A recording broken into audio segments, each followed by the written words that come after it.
Good morning sir. Good morning. ഈ സാരി ഡെയ്സിക്ക് തീരെ യോജിക്കുന്നില്ല. ജപ്പാനിൽ എല്ലാവരും കിമോണയാണ് ധരിക്കുന്നത്. എന്റെ ഭാര്യ എന്തുടുക്കണമെന്ന് ഞാൻ തീരുമാനിക്കും. താൻ അവളെ സാരി ഉടുപ്പിക്കാൻ നടന്നാലുണ്ടല്ലോ, തന്റെ മോണ ഇടിച്ച് കിമോണയാക്കും. ഒരു മാനേജർ. Mind your words.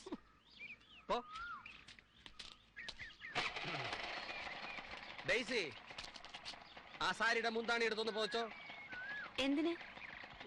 തണുപ്പായതുകൊണ്ടല്ല, ഓരോരുത്തന്മാരുടെ നോട്ടം കണ്ടിട്ട് എനിക്ക് കലി വരുന്നു. അത് പതിവുള്ളതല്ലേ. അച്ഛനൊന്ന് പോയേ. അച്ചായം പോവാം. പിന്നെ വൈകുന്നേരം ഞാൻ ഫോൺ ചെയ്തിട്ട് ഓഫീസിൽ നിന്ന് ഇറങ്ങിയാൽ മതി. വൈകിട്ട് വിളിക്കാനൊന്നും വരണ്ട, ഞാൻ പൊക്കോളാം. ആയുസ് തീർന്നിട്ട് ആർത്തി തീർന്നില്ലേ? എന്തൊരു ഒലിപ്പ്. പെണ്ണുങ്ങളെ കണ്ടിട്ടില്ലേ? ബോറൻ, ആഭാസൻ, ബ്ലഡി ഫൂൾ. 1-ാം തീയതി തരാമെന്ന് പറഞ്ഞതുകൊണ്ടാ ഉണ്ടായിരുന്ന താലിമാല പണയം വെച്ച് 1000 രൂപ ഞാൻ മാനേജറിന് കൊടുത്തത്. ഇപ്പൊ പറയുന്നു അടുത്ത മാസം തരാമെന്ന്. താൻ ജപ്പാനിൽ പോയി ചെരുപ്പ് കുത്താൻ പഠിച്ചു എന്നൊക്കെ പറഞ്ഞുകൊണ്ടല്ലേ തന്നെ ഞാൻ മാനേജരാക്കിയത്. താൻ 2 മാസമല്ലേ ആയുള്ളൂ ഇവിടെ ജോലി കയറിയിട്ട്. അതിനിടെ നാട്ടിലുള്ള സകല പട്ടിയുടെയും പൂച്ചയുടെയും വരെ താൻ കടം വാങ്ങിച്ചു. താൻ ഈ കടമൊക്കെ വാങ്ങിച്ചിട്ട് താൻ മുങ്ങിക്കളഞ്ഞ അവർക്ക് ഞാനായിരിക്കും അവസാനം കൊടുക്കേണ്ടി വരിക. അല്ലെങ്കിൽ തന്നെ ആവശ്യത്തിൽ കൂടുതൽ പ്രശ്നങ്ങളുണ്ട്. നീയൊക്കെ കൂടെ എന്നെ പിച്ച ചട്ടി എടുപ്പിക്കല്ലേ. അടുത്ത മാസം ഇവന്റെ ശമ്പളത്തിൽ ഞാൻ തന്നേക്കാം. കുട്ടി വെക്കുള്ളൂ. ഡെയ്സി, ഒരാൾ പോലെ ഇവന് 10 പൈസ കടം കൊടുക്കരുതെന്ന് പറഞ്ഞേക്കണം. അടുത്ത മാസം 20-ാം തീയതി ആ ഓർഡർ മീറ്റ് ചെയ്തില്ലെങ്കിലേ തന്നെ ആയിരിക്കും ഞാൻ ഇവിടുന്ന് പറഞ്ഞയക്കാം.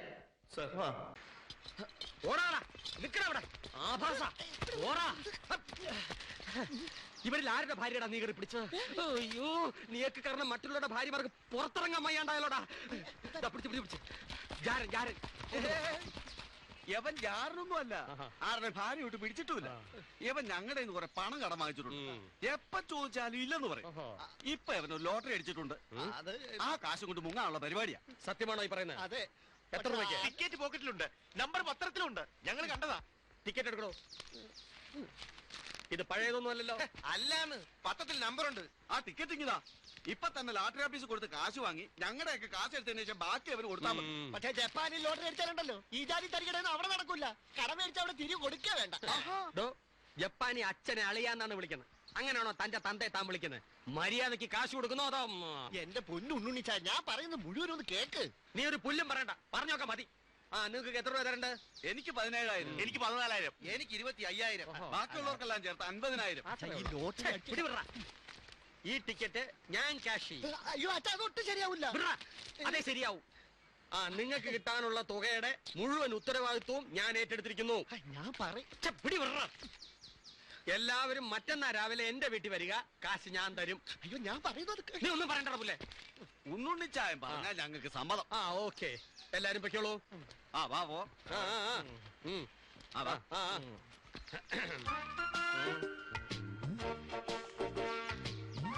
ഞാനില്ലായിരുന്നെങ്കിൽ അവന്മാരെല്ലാരും കൂടി നിന്റെ ജപ്പാനെ ഇടിച്ച് ഹിറോഷിമ ആക്കിയാനെ. അതുകൊണ്ട് നിന്റെ ജീവൻ രക്ഷിച്ചേനെ. കിട്ടുന്നേ പാതി ഞാൻ എടുക്കും. ബാക്കി കടം വീട്ടിട്ട് വല്ലതും ഉണ്ടെങ്കിൽ എനിക്ക് തരും. എന്തായാലും ഇത്രയൊക്കെ ആക്കിയ സ്ഥിതിക്ക് ഇനി ഉണ്ണുണ്ണിച്ചാന്റെ ഇഷ്ടം. ഓക്കെ, എത്ര രൂപയാണോ ഫസ്റ്റ് പ്രൈസ്? ഫസ്റ്റ് പ്രൈസ് 50 ലക്ഷം. 10 രൂപയാ. ഏറ്റവും അടിയിലുണ്ട് ഒറ്റയക്കം. നോക്ക്.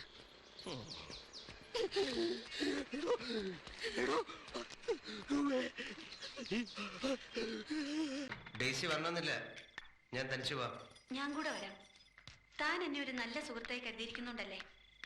എല്ലാം എന്നോട് പറഞ്ഞത്. മാത്യുങ്ങളുമായി ഞാനൊന്ന് സംസാരിച്ചു നോക്കട്ടെ.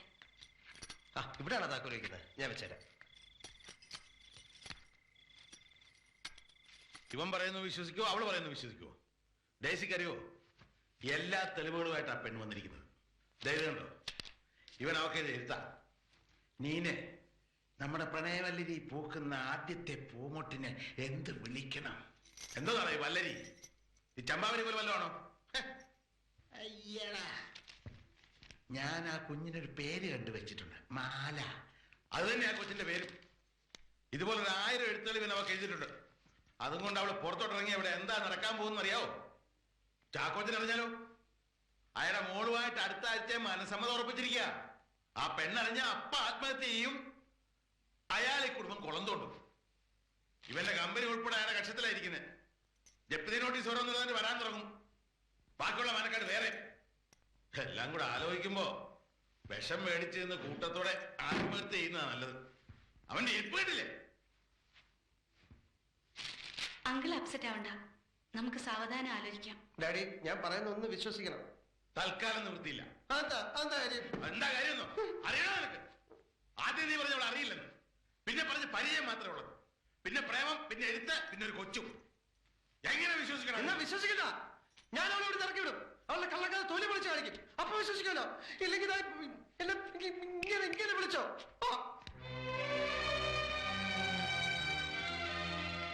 ജയിച്ചോടെ നിന്നേ. നീ ഈ കാര്യം പുറത്തു പറയരുത്. നിന്റെ അപ്പനും ഞാനും തമ്മില് ജ്യേഷ്ഠാനുജന്മാരെ പോലായിരുന്നു. കുഞ്ഞിലെ പോലെ നീ മുറ്റത്ത് കളിച്ചു വളർന്നോളാ. ഈ കുടുംബത്തിന്റെ മാനം നിന്റെയും കൂടാ. പ്രത്യേകിച്ച് നിന്റെ ഭർത്താവ് ഉണ്ണുണ്ണിയോട് മിണ്ടരുത്. അവന്റെ നാക്കിന് വെല്ലും ബ്രേക്കൊന്നും ഇല്ലെന്നറിയാമല്ലോ.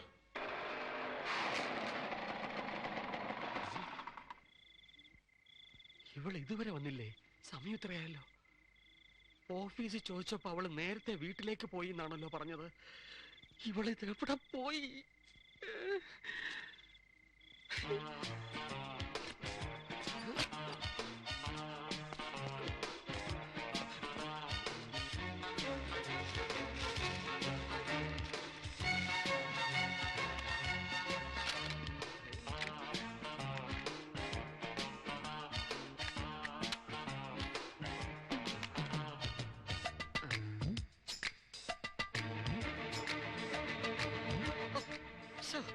സത്ത് പാട്ടി.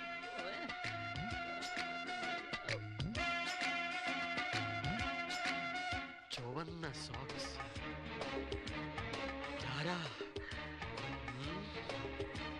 ഇത്രയും മതി, ഞാൻ പിടിച്ചോളാം.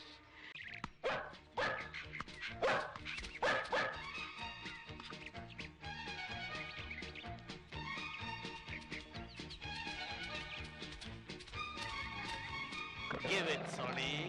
Good. Well done, my boy. ഞാൻ എന്തെടുത്തെറിഞ്ഞാലും നീ അതെടുത്ത് എന്റെ കൊണ്ട് തരണം. ഓക്കേ? പട്ടിയും കളിപ്പിച്ചോണ്ട് നിൽക്കുന്നേ ഉള്ളോ? ഓഫീസില്ലേ? നായ്ക്കളെന്നൊക്കെ പറഞ്ഞ നന്ദിയുള്ള ജാതിയാ, വഞ്ചിക്കയില്ല. ഇന്നലെ നീ എന്താ ലേറ്റ് ആയത്? ഓഫീസിൽ ഒരല്പം വർക്ക് കൂടുതലുണ്ടായിരുന്നു. ഞാൻ അവിടെ വന്നപ്പം നിന്നെ കണ്ടില്ലല്ലോ. ഞാൻ ഫീൽഡിൽ പോയിരുന്നു, വർക്കേഴ്സിന് കൂലി കൊടുക്കാൻ. നീ എന്നിട്ട് ഇവിടെ വന്നിട്ടാണോ പോയത്? ഇതെന്താ പോലീസ് സ്റ്റേഷനോ? വന്നോ പോയോന്നൊക്കെ ചോദിക്കാൻ? എനിക്ക് നേരായി, ഞാൻ പോണു. പോലീസ് സ്റ്റേഷനും കോടതിയും കൊണ്ടൊന്നും അവസാനിക്കില്ല. അവനെ ഞാൻ പിടിക്കും. ഉണ്ണുണ്ണിയുടെ തനിനിറം നീ എപ്പോഴേ അറിയും. പറ്റിക്കാണോ? 2 ദിവസം കാശ് തരാമെന്ന് പറഞ്ഞിട്ട് മഷിയിട്ട് നോക്കിട്ട് തന്നെ കാണുന്നില്ലല്ലോ. ഇപ്പൊ ഞങ്ങളുടെ കാശ് കിട്ടണം. എന്റെ ദൈവം, ഇതൊരു പുലിവാലായല്ലോ. ഞാൻ സത്യം പറയാം, വെറും 10 രൂപയാണ് ലോട്ടറി അടിച്ചത്. സംശയം ഉണ്ട് അവരോട് ചോദിക്കുക. ആഹാ, ഞങ്ങൾ ചോദിച്ചപ്പോ അവൻ പറഞ്ഞ 1 ലക്ഷം രൂപ അടിച്ചെന്ന്. അയ്യോ മഹാഭാവി, അവൻ അങ്ങനെ പറഞ്ഞോ? അവന്റെ കയ്യിൽ നിന്ന് താൻ ടിക്കറ്റ് വാങ്ങിക്കുന്നത് ഞങ്ങൾ കണ്ടതാ. മര്യാദയ്ക്ക് കാശ് തന്നില്ലെങ്കിൽ പിടിച്ച കേസിന് പോലീസിൽ കംപ്ലൈന്റ് ചെയ്യും, കോടതി സാക്ഷിയും പറയും. അതൊന്നും വേണ്ട, കാശ് ഞാൻ തരാം. പക്ഷേ ഞാൻ ഇപ്പൊ ഇത്തിരി ടൈറ്റാ. അടുത്ത വ്യാഴാഴ്ച വന്നാ എല്ലാവരുടെ കാശ് ഞാൻ തരാം. ഇത് അവസാനത്തെ അവധിയാ. ഞാൻ തരാം. പറ, കാപ്പി കുടിക്കുന്നു? കാപ്പി വേണ്ട, കാശ് മതി. ശരി, കാശ് തരാം. എന്താടോ പുറത്തിരിക്കാവെന്ന് പറഞ്ഞത്? ഇത്തിരി നല്ല വായു ശ്വസിക്കാമല്ലോ. ആ മോളെ, മോളോട് നിന്ന് ഒരു കാര്യം പറയാനുണ്ട്. അവിടെ മുറിയുടെ ജനലും വാതിലൊക്കെ മുറുക്കി അടച്ചേക്കണം. ആ കൊച്ചിന്റെ കീറ്റിൽ പുറത്ത് വെക്കരുത്. പിന്നെ അവളെ ഇങ്ങോട്ട് വരാതെ നോക്കണം. അഥവാ ആരെങ്കിലും വിളിച്ചാൽ ഇല്ലെന്ന് പറഞ്ഞേര്. ചില ആവശ്യമില്ലാത്ത ഫോൺ കോൾ വരും. ഇല്ലെന്ന് പറഞ്ഞേക്കാൻ പറഞ്ഞ. ആ, ഇതാ അച്ഛൻ വന്നല്ലോ. ഇനിയെങ്കിലും ഇറങ്ങച്ചോ.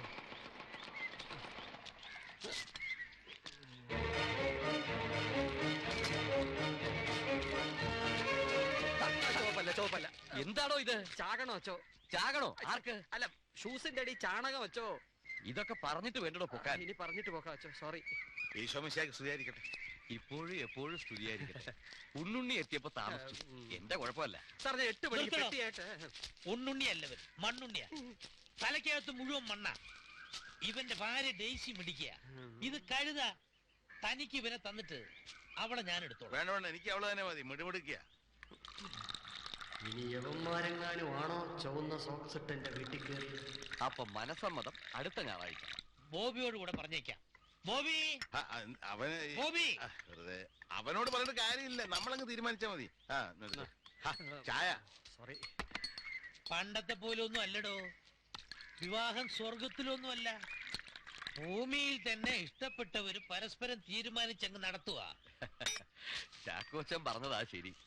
ഇഷ്ടമില്ലാത്തവരെ പരസ്പരം കൂട്ടിയിണക്കുന്നത് ശരിയല്ല. അവസാനം വെറുതെ ദുഃഖിക്കേണ്ടി വരും. എന്താ ഞാൻ പറഞ്ഞത് ശരിയല്ലേ?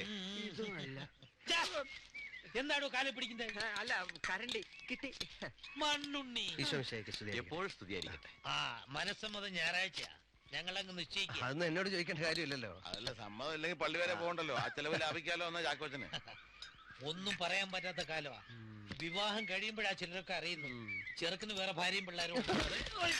ബോബി കേട്ടിട്ടില്ലേ? എനിക്ക് 2 കേസ് അറിയാം. ഇവനൊക്കെ എന്ത് ചെയ്യണമെന്നറിയാവോ? വെടി വെച്ച് കൊല്ലണം. മാത്തച്ഛൻ എന്ത് പറയുന്നു? അതെ, അതാ ചെയ്യണ്ട. കർത്താവ് ക്ഷമിക്കില്ല അവരോടൊന്നും. വല്ലവന്റെ ഭാര്യയെ തട്ടിക്കൊണ്ടു പോകുന്നതിനോട് കർത്താവ് ക്ഷമിക്കുവച്ചോ? ഒരിക്കലുമില്ല. എനിക്കതറിഞ്ഞാ മതി. ഞാനെന്നാ പോട്ടെ. ഓഫീസിലേക്കല്ലേ? ശരി, പോയിക്കോ.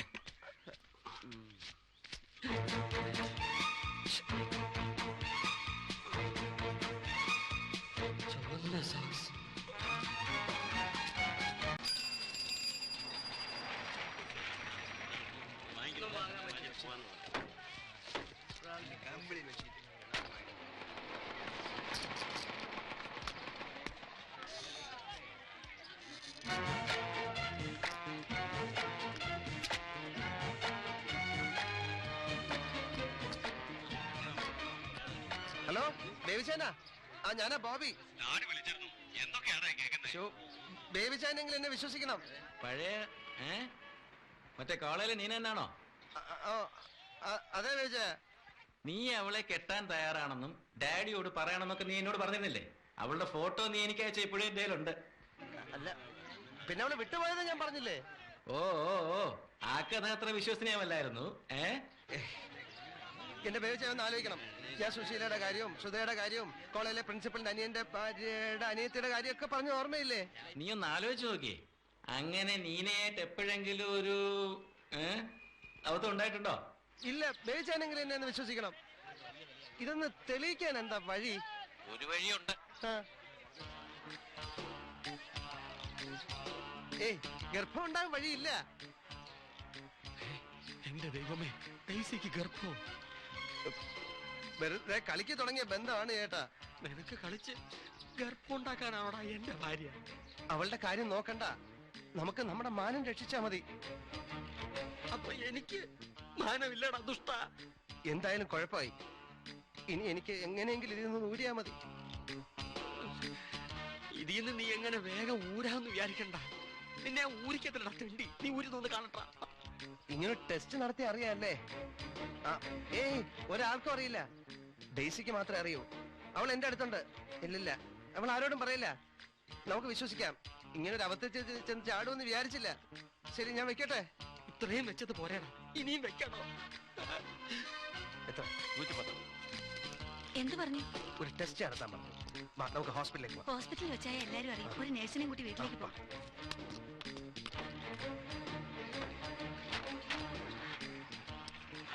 ഗർഭമായതും പോരെ, അതാരും അറിയാതെ കലക്കാനുള്ള പരിപാടിയാണ്. കർത്താവേ, ഞാൻ എന്തെങ്കിലും കടുക ചെയ്യും.